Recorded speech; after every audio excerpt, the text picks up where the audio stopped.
করি না, কিন্তু আমি এখন ঝুলছি একটা গুহার 100 ফুট নিচে, যেটা মাটির নিচে 5 কিলোমিটার জুড়ে বিস্তৃত আছে। আর আমরা এটা পছন্দ করি বা না করি, যখনই আমি আর আমার বন্ধুরা মাটি টাচ করলাম, আমরা অফিসিয়ালি এখানে আগামী 7টা দিন কাটাতে চলেছি।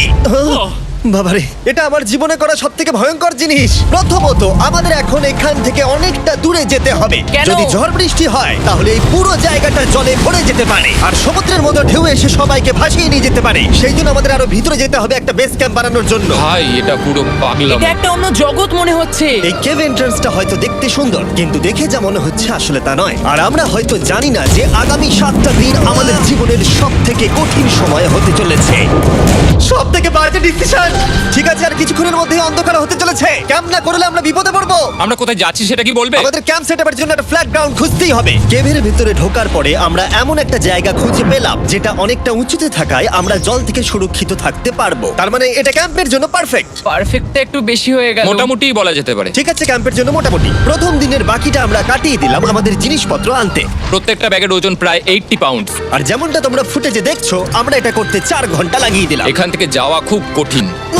তারপরে আমরা সবাই বেস ক্যাম্পে ফিরে গেলাম। ঠিক আছে, আমরা এখানে লাইট লাগিয়ে দিলাম। আমাদের সব জিনিসপত্র হোম বেসে চলে এসেছে। একটু ক্যামেরাটা ওদিকে দেখাবে? ওদিকটা কিন্তু ভয়ানক অন্ধকার, আর সব সময় এরকমই থাকবে। তাই আমরা ক্যাম্পিং গ্রাউন্ডের জন্য খুব বেশি কিছু করতে পারলাম না। কটা ফুটো করে দড়ি টাঙিয়ে দিলাম। এটা ধরো আর ওঠো দেখি। মনে হচ্ছে আমাদের হ্যামকগুলো ভালোই সাপোর্ট পাবে। আর তারপরে আমাদের সার্ভাইভাল গাইড জয়ের সাহায্যে আমরা হ্যামক টাঙালাম। এই সরু দড়িটা আমার হ্যামকটাকে ধরে রাখবে। হ্যাঁ, ডিনার খেয়ে আমরা প্রথম রাত্রি ঠান্ডার জন্য তৈরি হলাম। আমি মিথ্যে কথা বলবো না, আমি যতটা ভেবেছিলাম তার থেকে এই হ্যামকটা অনেক বেশি কমফোর্টেবল। এই আমি তো আমার চমকে হাতটা তো গেছিলাম। বড় কেন ভাই? এই কেভটা 2.5 কিলোমিটার ডিপ, আর আমরা এখন এন্ট্রান্সের কাছেই ক্যাম্পিং করছি। কাল আমরা অনেক কিছু এক্সপ্লোর করব। তোমরা কেমন ঘুমালে? ভয়ঙ্কর। ঘুমই হয়নি। এটা সত্যি একটা অস্বস্তিকর পরিবেশ। কেবের উপর থেকে অনবরত আমাদের উপরে জল পড়েই যাচ্ছিল, তাই উপরে একটা প্লাস্টিক চাপালাম, কিন্তু তাও আমাদের হ্যামকের উপরে জল পড়েই যাচ্ছিল। একটা আইডিয়া আছে, চলো শেল্টারগুলোকে ভালোভাবে তৈরি করি। আমার মনে হয় এই প্লাস্টিকগুলোকে জুড়ে দিলে আর জল পড়বে না। বাহ, তুমি তো জিনিয়াস। আমি শুধু একজন ইউটিউবারই নয়, ঠিক আছে? আমার হ্যামকটা এটার উপরে ঝুলছিল। মানে দেখো, আমি আরেকটু হলে হ্যামক থেকে নেমে পড়ে যেতাম। আর আমরা সেই সময় এটা বুঝতেই পারিনি যে এই গর্তটা প্রায় 40 ফুট গভীর। তাই যখন আমি আর শন প্লাস্টিকগুলোকে জুড়ছিলাম, তখন ম্যাক আর কার্ল এই গর্তটা কতটা ভয়ঙ্কর সেটা দেখতে গেল। আমার হ্যামকটা দেখতে পাচ্ছো? ওখানে আমি ঘুমোচ্ছিলাম। এদিকটা দেখো। আর যেহেতু এই কেভে সব একই রকম দেখতে, তাই আমাদেরকে ফলো করা অনেকটাই কঠিন ছিল। এই ম্যাপে তোমরা আমাদের হোম বেস দেখতে পারবে, আর দেখতে পারবে ওরা ওখান থেকে কত দূর হ্যাঁ, যাচ্ছে। এটা তো খুবই ভয়ঙ্কর। ভাই এটা পাগলামো। আর যখন ছেলেরা র্যান্ডমলি এক্সপ্লোর করছিল, তখন আমি আর শন ক্যাম্পে কাজ করছিলাম। এই স্লিপিং ব্যাগটা এখানে কেন পড়ে? কারণ এটা থেকে পিয়ের গন্ধ বেরোচ্ছে। ইয়া! এটা থেকে শেখা উচিত স্লিপিং ব্যাগ ভাড়া নিতে নেই। আমরা স্লিপিং ব্যাগ কেন ভাড়া আমি- নিয়েছি? কেন আমি আমরা জানি না। স্লিপিং ব্যাগগুলো কিনে আনতে পারলাম না? আর তারপরে আমরা এই দুটো প্লাস্টিককে জিপ টাই দিয়ে জুড়ে দিলাম। কিছু মনে করো না, এই দড়িটার উপরে আমার জীবন বাজি আছে। আর তখন ওইদিকে ম্যাকার কার্ল তখন ওই গর্তের মধ্যে। ও মাই গড, ম্যাক! আর শেষ পর্যন্ত ওরা একদম নিচে পৌঁছে গেল। এই! আমি তো ভাবলাম সবাই ক্যাম্প নিয়ে কাজ করবে। আমরা শুধু দেখাচ্ছিলাম জায়গাটা কতটা ভয়ঙ্কর। না পড়লেই হবে, তোমাদের স্কিল নেই। আচ্ছা ঠিক আছে। আর যদিও ওদের এবার ফিরে আসা উচিত ছিল, কিন্তু কাল আর ম্যাক এটা কতটা গভীর সেটা দেখানোর চেষ্টা করলো। ভাই এটা দেখতে দারুণ লাগছে। তুমি কি নদীটাকে পার করতে পারবে? কিন্তু ওরা এটা জানে না যে এই রিভারটা এই কেভের গোটাটাই জুড়ে আছে। তার মানে এর মধ্যেও আমাদের কিছুটা সময় কাটাতে হতেই পারে। ওই তো ওরা এসে গেছে। এসো। তোমরা রান্না করে রেখেছো তো? হ্যাঁ, রান্না করেছি। ঠিক বলেছে। একটা নতুন বাড়ি, ঠিক বলেছি তো? একদম। এখন আমাদের একটা ছাদ আছে। আর এটা তো দারুণ। জিমি রান্না বেশ ভালোই আর করেছে। আমরা আমাদের ফায়ার পিটটাকে এই সুন্দর জায়গাটাতে নিয়ে এসেছি। জায়গাটা কেমন? বেশ গরম। আরামদায়ক। এই পাথরগুলো গরমটাকে ধরে রাখবে এবং ওপর থেকে যে পি পড়ছে সেগুলোকে আটকে দেবে। ওটা পি নয়। তাহলে ওটাকে কি বলবো? যদি জানি না, হয়তো বৃষ্টির জল হবে বা না, এটা বৃষ্টি নয়, না, পাথর মানে ইয়ে তুমি করছে। এই একটু উপরে দেখাও। তুমি মেঘ দেখতে পাচ্ছো? পাথর দেখা যাচ্ছে। এটা বৃষ্টি নয়, রক পি। Rock P. ঠিক আছে রক পি। ঠিক আছে, এটা রক পি। আর একটা শুকনো রাত ঘুমিয়ে কাটাবার পরে আমরা ঠিক করলাম জো আমাদের সার্ভাইভাল এক্সপার্ট, তাকে নিয়ে আমরা কেভের শেষ প্রান্ত অব্দি যাব। Cave! Cave! Cave! Cave! Cave! Cave! Cave! দেখা যাক আমরা কেভের কতটা গভীরে যেতে পারি। তোমরা কিন্তু মনে রাখবে আমরা সবেমাত্র কেভের এন্ট্রান্সের দিকেই আছি, আর আমাদের ইচ্ছা এই কেভের শেষ প্রান্ত অব্দি যাওয়া, অবশ্যই না মরে গিয়ে। ও মাই গড, এটা তো খুবই স্টিফ। আরে এটা তো সবে শুরু। আমরা কেভের আরো গভীরে এসেছি। তোমরা সবাই সাবধানে আসবে। এটা খুবই ছোট জায়গা, আমার মনে হয় না এখান থেকে আমি যেতে পারবো। কেভ এক্সপ্লোরের ইন্টারেস্টিং জিনিসটা হলো যা হোক করে আমাদের এই ছোট্ট ফাঁকগুলোর মধ্যে দিয়ে এগিয়ে যেতে হবে। ও মাই গড, খুব ছোট জায়গা। আর তারপরেই খুব বড় একটা জায়গা আসবে, সেটা এতটাই বড় যে কিছু না দেখতে পাওয়ার জন্য এটা করতে হলো। ও মাই গড! এবার আমি সব দেখতে পাচ্ছি, এটা দুর্দান্ত। এটার তো অনেক আলো। ভাই জায়গাটা কতটা সুন্দর দেখো। বাপরে কি আলো, আমি তো তাকাতেই পারছি না। আমি তো অন্ধ হয়ে যাব মনে হচ্ছে। এ বাবা, এটা কি হলো? আমরা বোধহয় ঠিক মতো এটাকে ব্যবহার করতে জানতামই না। চলো এগিয়ে যাই। আর তাই আমরা এগোতে থাকলাম। এই যে এই জায়গাগুলো, এগুলো খুব ভালো ধরার এখানে? জায়গা। এগুলো ধরে এখান থেকে পা ঘুরিয়ে চলে আসতে পারবে। এইখানে কি? হ্যাঁ, একদম পারফেক্ট। জো সব থেকে ভালো কেভ গাইড। এভাবে কেউ গাইড করতে পারবে না। ঠিক আছে, এইবার ব্যাপারটা ইন্টারেস্টিং হবে। কি? এটা কি? এখান থেকে আমাদের ওয়েট শুট পরে সাঁতার কেটে যেতে হবে।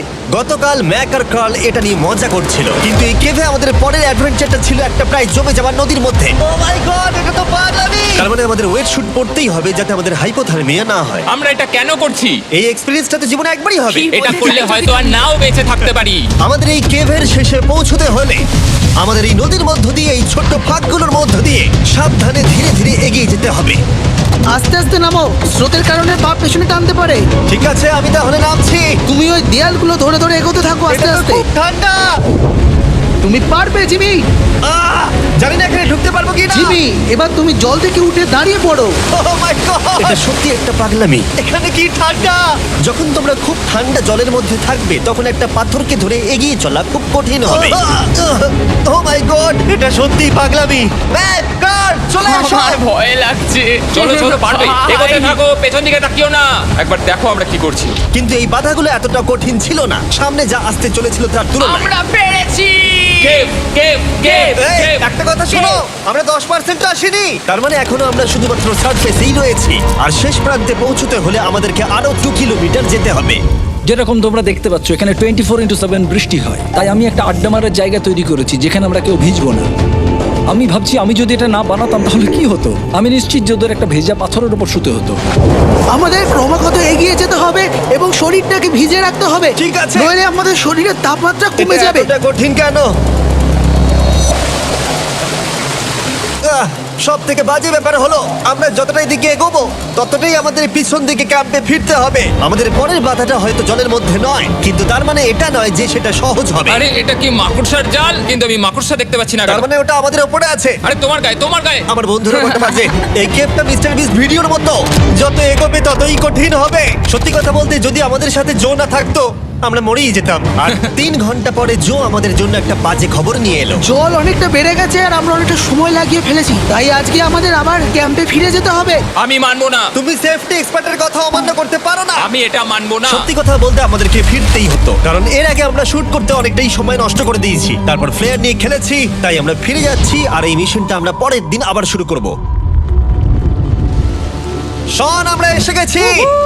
আরে তুমি এখানে কি করছিলে? এখন তোমরা কেউ ভিজবে না। আমি তো জানতামই না এই লাইটগুলো আমরা এনেছি। এগুলো দারুণ লাগছে তাই না? দুঃখের বিষয় আজকে আমরা মাত্র 20% এগোতে পেরেছি, কিন্তু বিশ্বাস করো আমরা শেষ পর্যন্ত অবশ্যই যাব আগামী কয়েকদিনের মধ্যেই। আমার মনে হয় না। কোনোদিনই হবে না। আমি তো বললাম। আমরা ডে 4টা রেস্ট নেব আর ডে 5 এ চেষ্টা করব এই কেভের শেষ অবধি যাবার। দেখা যাক কি হয়। ডে 3 তে মজা হলো, কালকে আবার দেখা হচ্ছে। আর কেভের ভিতরে 3টে খুব বাজে রাত কাটাবার পরে পরের দিন সকালে আমাদের মাথায় শুধু একটাই কথা আসছিল। আমার একটা হট শাওয়ার চাই, তবে আমি এখন একটু শান্তি পাবো। ও, এখন শাওয়ার পেলে কিন্তু দারুণ হয়। আমি চান করিনি প্রায় 3-4 দিন হয়ে গেল। তোমরা নিশ্চয়ই জানো কেভের মধ্যে শাওয়ার করা সম্ভব নয়। আমাদের অনেকটা পথ হেঁটে সাবধানে আগের রিভার বেডের কাছে পৌঁছতে হলো। ও মাই গড!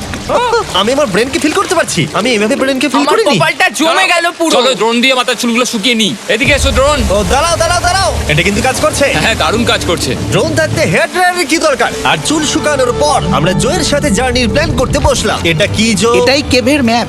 আগেরবার আমাদের থামতে হয়েছিল কারণ জল খুব জোরে বইছিল। এখন বৃষ্টি কম হচ্ছে, তাই কালকে আমরা নিশ্চয়ই এই কেভের শেষে পৌঁছে যাব।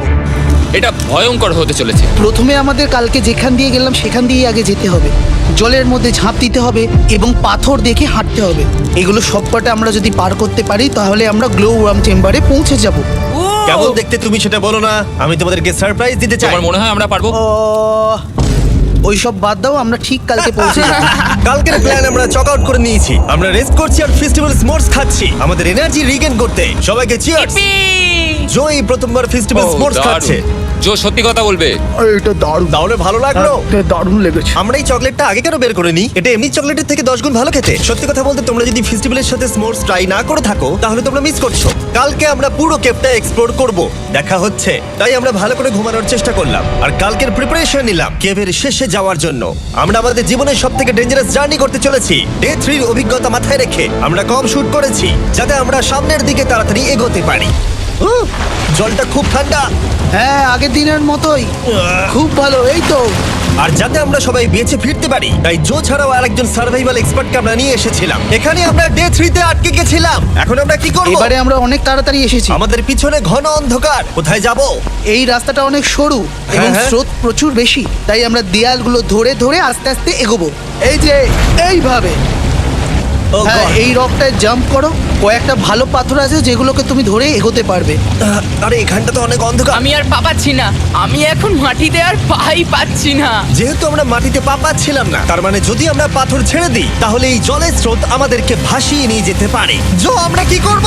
আমি এটা ধরে এসেছি, তুমি এটা ঠিক আছে, ধরো। আমি তো দেখতেও পাচ্ছি না কোথায় যাচ্ছি। জো, স্রোত আমাকে ভাসিয়ে নিয়ে চলে যাচ্ছে। আমি তুমি করবো কি করে? পারবে, পারবে। শুধু মুখটা এখান থেকে ঢুকিয়ে দাও, আমি হেল্প করছি। এখানে আমি ঢুকবো? হ্যাঁ, এই গর্তের মধ্যে। এই তো খুব ভালো। এটা আমার জীবনের সবথেকে বিপজ্জনক অ্যাডভেঞ্চার। আমরা এখন কেভের অনেক গভীরে চলে এসেছি আর এবার আমাদের সামনে প্রথম বড় বাধা। এখানে জলের একটা ঘূর্ণাবর্ত আছে, যদি তুমি এর মধ্যে পড়ে যাও তাহলে তোমাকে একদম নিচে নিয়ে চলে যাবে। মানে আমরা পড়ে গেলে মরে যেতে পারি। হ্যাঁ, মানে আমরা মৃত্যুর সাথে খেলা করছি। এটা এতটা বিপজ্জনক হতে পারে আমি সত্যি ভাবিনি। খুব ভালো। এই তো। তাহলে কি আমার পা এখানে হ্যাঁ, রাখবো? রাখো রাখো। ঠিক আছে, এই তো আমি পেরেছি। এটা আমার ভাবনার থেকেও বেশি কঠিন ছিল। এই নদীটা কতটা শক্তিশালী এই গোটা কেভটাকে তৈরি করেছে। কিন্তু মজার ব্যাপার হলো আমরা পাথরের মতো শক্তিশালী নই। আমি শুধুমাত্র মানুষের মতোই শক্তিশালী। সৌভাগ্যবশত কাল এই অ্যাডভেঞ্চারে লিড করেনি, তার বদলে আমরা একজন অ্যাভেঞ্জার জোকে পেয়েছি। ও কতটা এক্সপার্ট তার প্রমাণ হিসেবে বলতে পারি। সে লিটারালি কতটা ওপর থেকে আমাদেরকে নদীতে ঝাঁপ দিয়ে দেখালো। ও মাই গড, এটা পাগলামি। কে বললো এটা পাগলামি? এটা তো আমার কাছে খুবই সহজ। আমি এটা করব।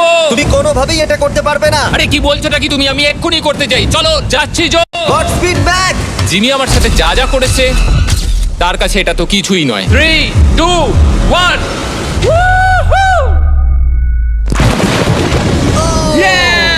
তুমি করবে? না, আমরা না এগুলো শেষ পর্যন্ত যেতে পারবো না। ও মাই গড, আমাদের নিচের দিকে যেতে হবে। আমরা সবসময় স্রোতের উল্টো দিকে কেন যাই? এখন শুধু আমি ভেসে ভেসেই যেতে পারবো, আর কিছু না। এই জলের তলায় অনেক ধারালো পাথর আছে, তোমরা সেগুলোকে দেখতে পাবে না, তাই সাবধানে পা ফেলবে। ও মাই গড, আবার এটা গভীর আরে হচ্ছে। আমার পা তো খিচুর উপরে রাখতে হবে। ছোট ছোট পাথরগুলোই একমাত্র বাধা ছিল না, মনে হচ্ছে আমাদের প্রতিটা পদক্ষেপে। ও ভাই, আমি কিচ্ছু দেখতে পাচ্ছি না। এটা খুব ভয়ঙ্কর। কেপটা আরো অন্ধকার হয়ে আসছিল এবং আরো সরু। আর তখন আমরা জানতাম না যে আমরা ফিনিশ লাইন অবধি পৌঁছতে পারবো কিনা। আমি ক্লান্ত হয়ে পড়েছি। এই কেভে আরো কঠিন বাধা আসার আগে তোমাদেরকে আমি কিছু দেখাতে চাইবো। জো, তোমার ব্যাগটা দাও। Thank you. তুমি জানো এর মধ্যে কি আছে? না, জানি না কি আছে। Brand new mister beast lab swamp. সত্যি কথা বলছি, গত 5 ঘন্টা ধরে যেহেতু আমি অনেক পরিশ্রম করেছি, তাই কোনো মতেই এখন এটা আমি বলার মতো অবস্থায় নেই। তাই এটা শুট করার 1 মাস পরে আমি পুরো কেপ সেটটা তৈরি করলাম ফিউচার জিমি নেম ট্যাগ দিয়ে। তারপরে বললাম, হে, আমি ফিউচার জিমি, আর আমি এখন তোমাদেরকে বলবো brand new toy line of mister beast lab swamp সম্পর্কে। এটা একটা কালেক্টিবল টয় লাইন, আর এখানে 119টা ইউনিক ডিজাইন ক্যারেক্টারও আছে যা তোমরা কালেক্ট করতে পারো। আর সবথেকে দারুণ ব্যাপারটা হলো, কোন ক্যারেক্টারটা তুমি পেয়েছো সেটা জানতে হলে এই টিউবে ওয়াটার দিয়ে নাড়াতে হবে আর তোমার সোয়ামস তোমার সামনে চলে আসবে। আর আমি এটা ডেমনস্ট্রেট করতে এই বিশাল বড় টিউবটাকে বানিয়েছি। এই টিউবটাকে জল দিয়ে ভরে দাও। তোমাদের এত জলের দরকার নেই, এটা অনেক বড় বলে এত লাগছে। ঠিক আছে, এটা এখন জলে ভর্তি হয়ে গেছে। এবার এটাকে একটু নাড়াতে হবে। এটা কি আর নাড়াতে হ্যাঁ হবে? হ্যাঁ, অনেক নাড়ানো হয়ে গেছে। এবার জল ঢালো এখানে। জো ঢালছে। আর জল ঢালার পরে তোমরা দেখতে পাবে তোমরা কোন সোয়ামটা পেয়েছো। এটা সব থেকে রেয়ার হাইপোক্রোম, যেটা মাত্র 1000টা বানানো হয়েছে। জো, এটা তোমার। Thank you so much. এটা চাই। আর এটা তোমার। কাল কি নেবে? আমার কাছে দুটোই ছিল। আর আমরা শুধু সোয়ামেই থেমে নেই, আমরা এই অ্যাকশন ফিগার প্যান্থারগুলো বানিয়েছি যেগুলো এই ব্রিফকেসে আছে। আর এই সোয়ার্মের মতো এই মিউটেটর যখন তোমরা কিনবে দেখতে পাবে এর ভেতরে কি আছে। কোথায় কিনবো? ভালো হয়েছে জিজ্ঞাসা করলে। মিস্টার বিস্ট ল্যাব টয়েস এখন তোমরা পৃথিবীর সব জায়গায় পেয়ে যাবে। এগুলো সব বেরিয়ে গেছে, তোমরা গিয়ে কিনে নাও। আর কেবের মধ্যে অনেক সমস্যা পেরোনোর পরে আমরা ফাইনালি পৌঁছে গেলাম গ্লো ওয়ার্ম চেম্বারে। ভাই এবার খুব ভালো লাগছে। ঠিক আছে টিম, তোমাদের গ্লো ওয়ার্ম চেম্বারে স্বাগত। এ তো দারুণ। এটা দারুণ লাগছে। ভাই এটা পৃথিবী মনে হচ্ছে না এখানে একদমই। যে আলো তোমরা দেখতে পাচ্ছ সেগুলো আসলে ছোট্ট ছোট্ট বায়োলুমিনেসেন্ট গ্লো ওয়ার্ম তৈরি করেছে। এটা দেখতে অনেকটা মিল্কি ওয়ে গ্যালাক্সির মতো লাগছে। ওয়াও! আর এই মুহূর্তটা, এই ভিউ, সত্যি বলতে এই ট্রেকের সমস্ত ক্লান্তি যেন দূর করে দিল। এখানে অবধি পৌঁছানো যেন সত্যি একটা অ্যাচিভমেন্ট ছিল। কিন্তু এখন আমাদের যাত্রা শেষ হয়নি, কারণ আমাদের এখান থেকে এখন বেস ক্যাম্পে ফিরতে হবে। আজকে ডে 6 হতে চলেছে, এখনো ওরা আসেনি আর আমি খুব ক্লান্ত। আমার মনে হয় না আমি ভালো করে ঘুমোতে পারবো, ওদের জন্য খুব চিন্তা হচ্ছে। এই ট্রিপটা অনেকটাই সহজ ছিল কারণ আমরা স্রোতের সাথে ভেসে ভেসে যাচ্ছিলাম। আর যেহেতু তোমরা এই ট্রিপটা দেখেছো তাই আমরা এটাকে স্কিপ করলাম। কিন্তু সত্যি বলতে এই জার্নিটাও অনেকটা বেশি সময় নিল, কারণ আমরা ক্যাম্পে পৌঁছানোর আগেই 6 নম্বর দিন চলে এলো। শন, সবাই ঠিক আছো তো? আমার খুব চিন্তা হচ্ছিল। Happy day 6। ডে 6 খুব ভালো। এনার্জি বাড়াতে আমরা আগুনের উত্তাপ নিলাম এবং ফাইনালি আমরা কিছু খেতে পেলাম। এটা খুবই অ্যাডভেঞ্চারাস ডে ছিল। কালকে দেখা হচ্ছে, মানে আজকেই হয়তো। এটা হয় ডে কোনোদিন 6 হবে না। নাকি আজকে, না আমি জানি না। এত বড় ট্রেক সম্পূর্ণ করার পরে শারীরিকভাবে চূড়ান্ত ক্লান্ত হওয়া সত্ত্বেও জানি না কেন কিন্তু আমি একদমই ঘুমাতে পারছিলাম না।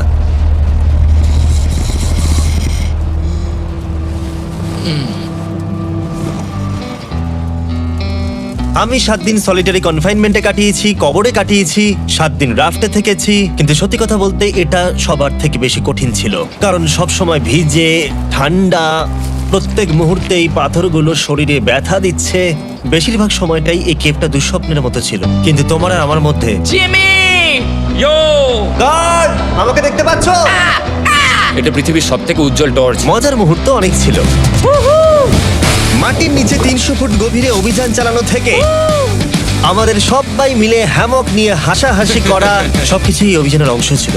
যেহেতু আমাদের সঙ্গ দারুণ, চলো তিমির মতো আওয়াজ করো। তাই এই ভিজে, ঠান্ডা, পাথুরে অদ্ভুত কেভের ট্রিপটা বদলে গেল আমাদের জীবনের সব থেকে সুন্দর মুহূর্তে।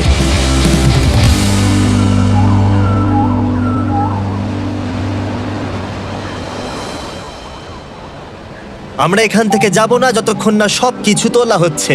আর আমি সবকিছু বলেছি মানে সবকিছুই। চলো এবার বেরোনো যাক। আর যখন আমরা মাউথ কেভে আবার ফিরে এলাম, ভাই ওপরটা দেখতে দারুণ লাগছে। তখন জয়ের জন্য একটা সারপ্রাইজ ছিল। বেরোনোর আগে জো, আমরা তোমার কাছে কৃতজ্ঞ।